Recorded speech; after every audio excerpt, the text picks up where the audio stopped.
untuk membuat video mengenai pembajakan film yaitu pelanggaran hak cipta.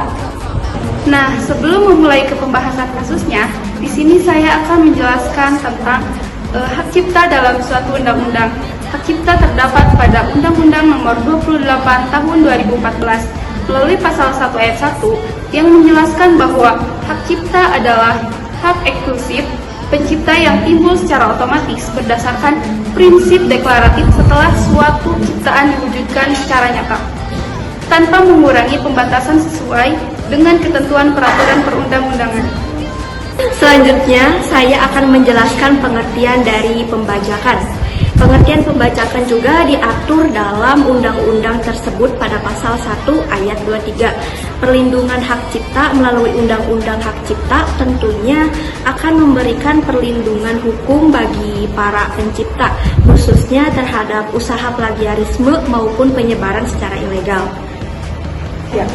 Pembajakan film ini sudah terjadi sejak tahun-tahun sebelumnya. Namun, tahun-tahun sebelumnya ini pelaku menyebarkannya melalui CD yang dijualkan oleh toko komersial. Namun, karena adanya perkembangan teknologi, pelaku menyebarkan film pembajakan ini melalui web ilegal dan ataupun aplikasi-aplikasi yang sudah pastinya dapat dikunjungi secara gratis. Dan sudah pasti juga para pelaku yang menyebarkan ini semua dapat mendapatkan sanksi hukum dan juga denda secara hukum. Kasus pembajakan oleh pembajak film seakan tidak ada habisnya. Seperti pada tahun 2021 lalu, yakni rumah produksi film PT Visinema Pictures menjalankan sidang lanjutan pembajakan film Keluarga Cemara.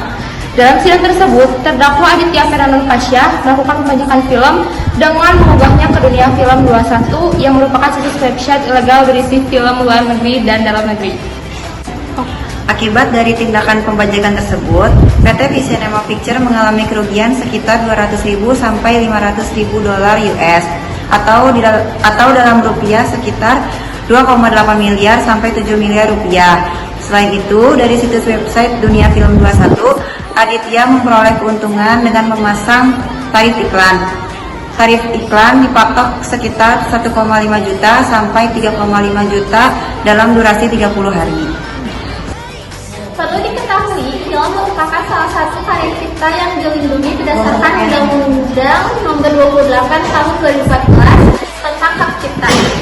Sebagaimana diatur dalam pasal 40 ayat 1 huruf M UU Hak Cipta yang menyatakan ciptaan yang dilindungi salah satunya adalah karya sinematografi.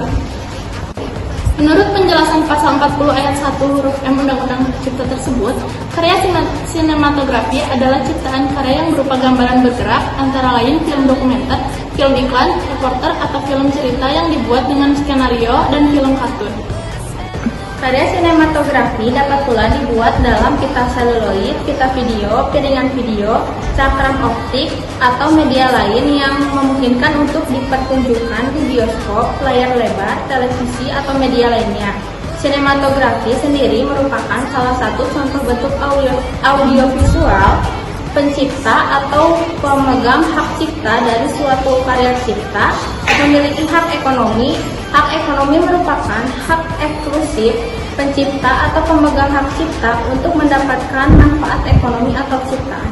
Berdasarkan penjelasan tersebut, pelaku pembajakan film yang memenuhi unsur pasal 113 ayat 3 Undang-Undang Hak Cipta kemudian karena melakukan perbuatan pembajakan maka dapat dijerat dengan pasal 113 ayat 4 Undang-Undang Hak Cipta.